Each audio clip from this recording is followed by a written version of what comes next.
The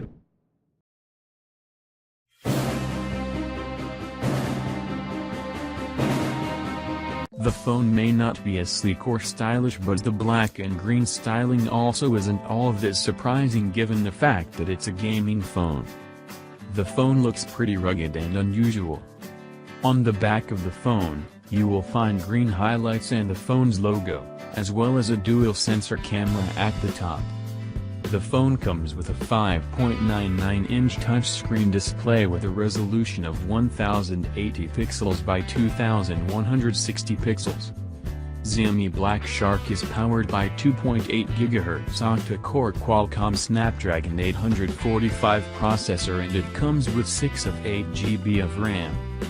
The phone comes with 64 GB or 128 GB of internal storage that cannot be expanded. Then there is the camera. The dual-facing camera offers a 12-megapixel primary sensor along with a 20-megapixel secondary sensor. Both of the sensors have an f1.75 aperture, 20-megapixel selfie camera, and lastly an internal 4000 mAh battery and running on an Android 8.1 Oreo operating system. Black Shark also released their own plug-and-play gamepad, which was claimed to last up to 30 hours of gaming on a single charge.